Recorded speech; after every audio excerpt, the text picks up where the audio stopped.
السلام علیکم عزیز طلبہ۔ آج سال اول حصہ نصر کے پہلے سبق اسوہ حسنہ صلی اللہ علیہ وآلہ وسلم کی تدریس کا مرحلہ ہم انشاءاللہ طے کریں گے۔ عزیز طلبہ، اسوہ حسنہ صلی اللہ علیہ وآلہ وسلم سید سلیمان ندوی رحمۃ اللہ علیہ کا لکھا ہوا ایک مضمون ہے۔ دراصل ان کی یہ ایک تقریر ہے جو ان کی کتاب خطبات مدارس سے کشید کیا گیا ہے۔ پہلے آپ کو بتاتا چلوں کہ سید سلیمان ندوی ادبی طور پر کیسی شخصیت کے حامل تھے۔ سید سلیمان ندوی ہندوستان کے صوبہ بہار ضلع پٹنہ میں پیدا ہوئے اور ان کے قصبے کا نام دیسا تھا۔ 1901 میں انہوں نے دارالعلوم ندوہ میں داخلہ لیا، جہاں مولانا شبلی نعمانی کی شاگردی کا شرف ان کو حاصل ہوا۔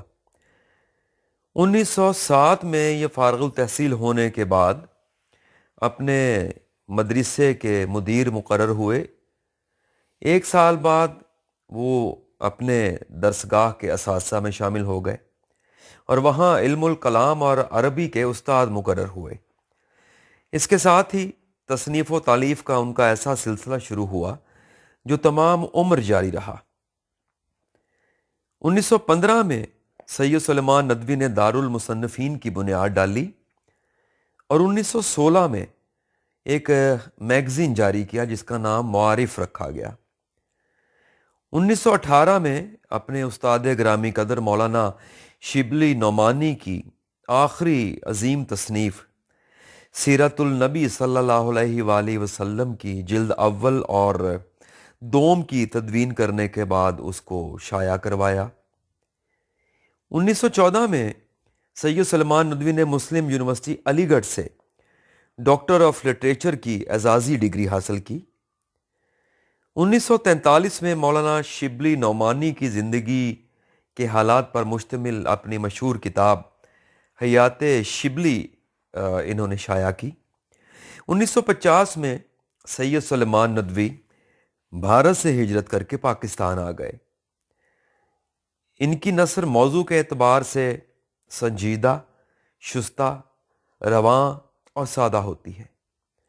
صحت بیان اور فصاحت زبان کے ساتھ علمیت کا اظہار ہوتا ہے۔ اپنے عہد کے اس بڑے عالم کا سب سے بڑا کارنامہ سیرت النبی صلی اللہ علیہ وآلہ وسلم کی تکمیل ہے، جس میں انہوں نے اپنے استاد علامہ حضرت شبلی نعمانی کے ادھورے کام کو تکمیل تک پہنچایا۔ اسوہ حسنہ ان کی کتاب خطبات مدارس سے لیا گیا ہے۔ یہ خطابات تھے جو انہوں نے جنوبی ہند کی اسلامی تعلیمی انجمن کی فرمائش پر اکتوبر نومبر 1925 میں مدراس میں یہ لیکچرز دیے تھے، کیونکہ اس سے پہلے ہر سال کسی عیسائی مقرر کو بلا کر حضرت مسیح علیہ السلام کی حیات و تعلیمات کے بارے میں لیکچر دیا جاتا تھا۔ تو اس مرتبہ مسلمانوں نے مدراس کے مسلم طبقے کی فرمائش پر حضرت سید سلیمان ندوی کو بلوایا، جس میں انہوں نے 8 لیکچرز دیے تھے۔